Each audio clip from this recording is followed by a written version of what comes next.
Biélorussie, Monaco, Melbourne, on ne sait plus où donner de la tête, il y a beaucoup de choses, mais il y a d'abord dans l'actu sport du foot avec de la Coupe de France. Coupe de France, exactement, avec le dernier match pour le dernier qualifié pour le huitième de finale, qui est Lyon, qui s'est qualifié aux dépens d'Amiens. Exactement, on va regarder les buts, il n'y en a eu que 2, mais on les regarde quand même. Victoire logique de ces Lyonnais qui sont 3e de Ligue 1 sur la pelouse d'Amiens qui est 17e, 2-0. 2 buts en première période de Dembélé et Dubois, avant que l'OL passe une seconde période à 10 contre 11. Et en quête d'une 6e Coupe de France, la dernière remonte à 2012, Lyon affrontera en 8e de finale Guingamp. Et autre duel de Ligue 1, le 5 février, il y aura Rennes face à Lille.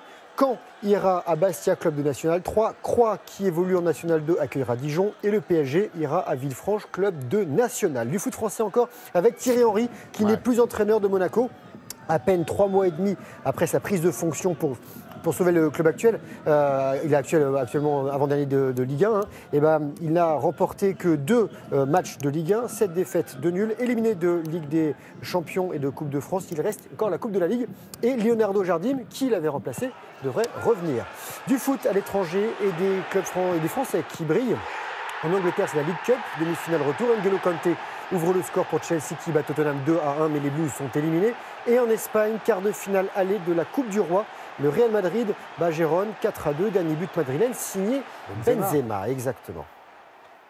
Alors, le foot, oui, on l'a dit. Et puis le patinage, alors. Patinage en Biélorussie, à Minsk, championnat d'Europe, et des Français sur la plus haute marche du podium. Ça faisait très longtemps qu'on n'avait pas eu des Français dans cette catégorie-là. On vous explique tout ça, on vous les montre, ils sont très beaux.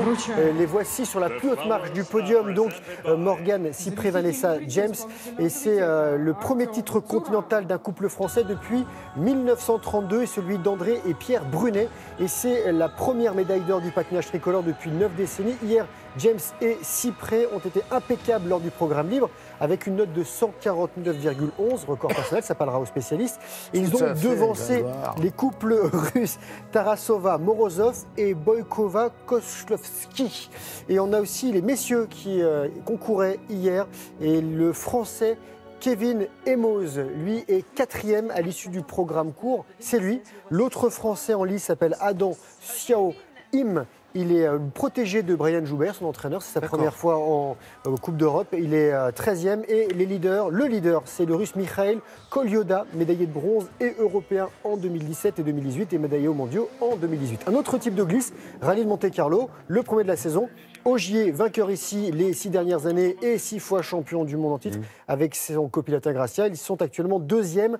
Sébastien Loeb qui court est 8e. Et le leader, c'est l'Estonien Tanak. C'est dingue, il y a toujours autant de monde sur le bord des routes, alors que c'est hyper dangereux. Très dangereux. Enfin, bon. Le Capouille. Le Capouille, ce sera ce matin. Le cas et le Capouille. Voilà, le cas. Espérons que ce soit un beau cas. Voilà, il sera en demi-finale, sa première demi-finale d'un tournoi du Grand Chelem. Ce sera face à Novak Djokovic, numéro 1 mondial. Donc on n'aura pas d'infos avant 9h30. Exactement. Bon, d'accord. Ouais, et ce sera surtout le premier de l'entre-garçons. Je peux essayer d'avancer le match, s'il vous plaît. Je passe un petit coup de fil là-bas. Ça va pas me coûter trop cher.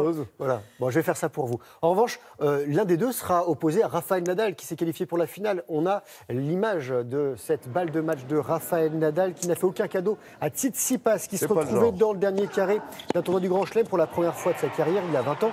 L'Espagnol l'emporte 6-2, 6-4, 6-0. Il a gagné ici en 2009 et ce sera sa 5e finale à Melbourne, sa 25e finale en Grand Chelem. Encore un mot de tennis avec le tournoi des Petits As. Ça se passe à Tarbes, 37e édition, sorte de championnat du monde des 12-14 ans. Le dernier Français en lice, c'est lui. Il s'appelle Antoine Gibaudot. Il jouera les quarts de finale. Alors, Lucas Pouille avait participé au tournoi en 2008.